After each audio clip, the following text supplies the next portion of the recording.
Hey there, viewers and listeners. You are live with Big Lawrence Johnson here at Second City Tough Talk Sports. And man, wasn't that game a, uh, it was a difficult game. It was a much different game than what we're used to seeing from our basketball team. But how about they had to win this game in a much different fashion than what they're usually used to winning games in. I mean, we're talking about a basketball team who only shot 27% in the first half. And as they shot 27% in the first half, with only 1 of 9 from three-point range, something that they have always done very well this uh, this year. But still come out and score 80 points. That's one thing that I was curious about was to see, all right, this has been a tough half. Now, can they score, at the prolific rate that they've always scored at this season? And I'm not going to call it quite prolific, but you start getting into scoring 80 points a game as they are, that's up there, man. That's a lot of points to put up in a college basketball game. But they got to 80 points shooting for the whole game, 45%. As they're shooting 45%, also players caught fire, meaning Dallin Hall. How about it?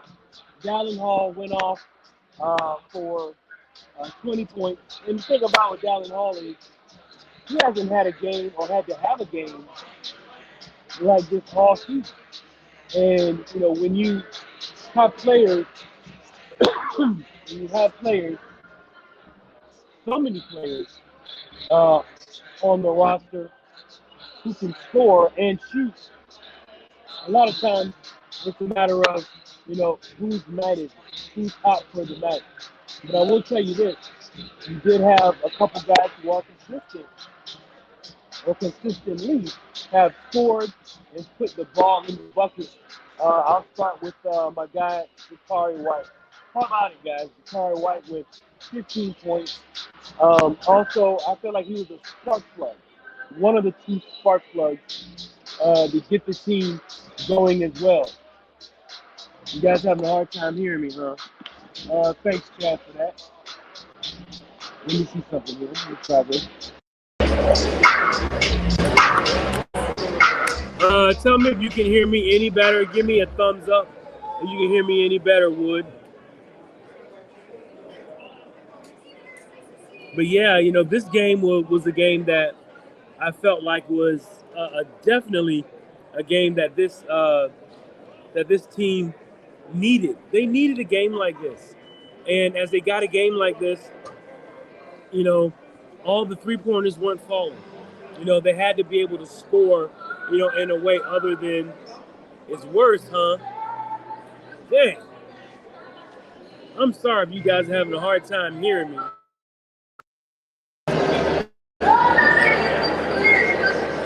I am sorry you guys are having a hard time hearing me.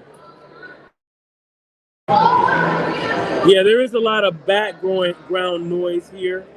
A lot of fans, a lot of people leaving, trying to talk more directly into the mic here. But yeah, I mean, this is one of those games that you have to have going into conference play. And as of beginning coming into January, they're definitely going to need to play more games like this. Another 80-point game. Try the headset again.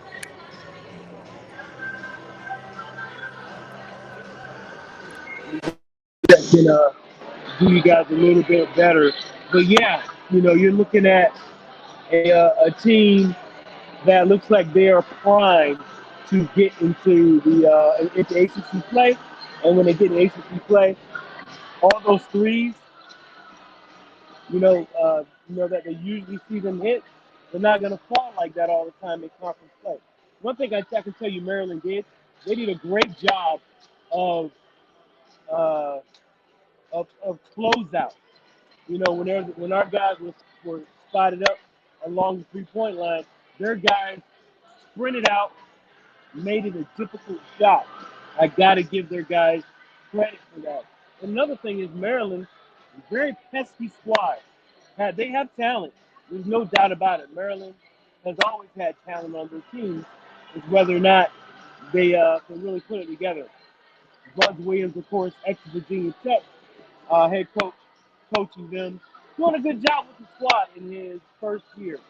And I think if this team can continue to do what they're doing right now, we should have some really good things to look forward to.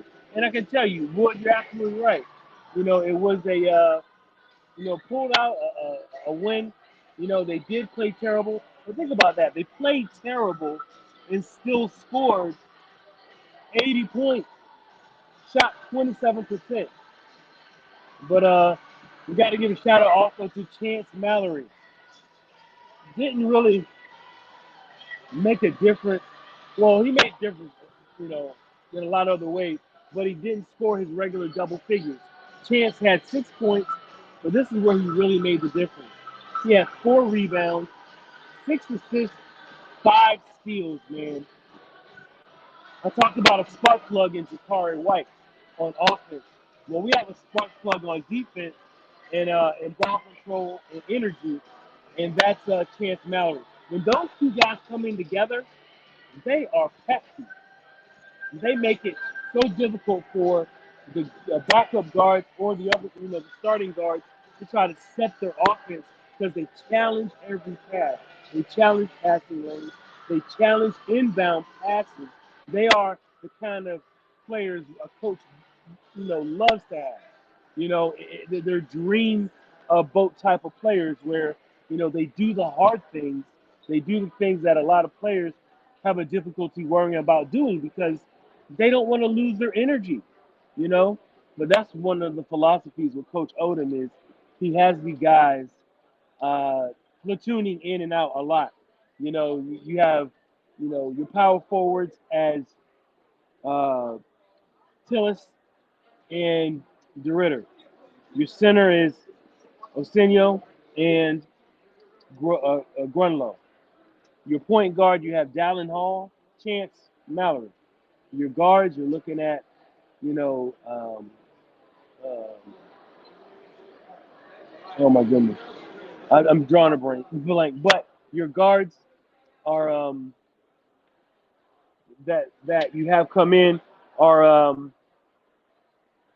we got small forward Sam Lewis, and you also have um, and of course Malik Thomas as well. So you have these guys rotating in and out, and then of course Jakari White also throwing in his energy. You just have a lot of players that are rotating in and out, and they're somewhat interchangeable. And you are too deep. You have a two platoon system, and I like what Coach Odom's doing. So it's a very a welcome difference to what we're used to seeing, but let's ride this wave right now. I know that we're also waiting for ACC play. This is kind of what I felt like this would be an ACC kind of a feel, and it was because it got a little scrappy. It got a little rough and tumble in there. Kids falling all over the floor trying to get to the ball, and I felt like this team, and if they were going to win this game, I wanted it to be tough. I wanted it to be that game where it's not just all, the reason why they're blowing their team out is because they just started making all their threes.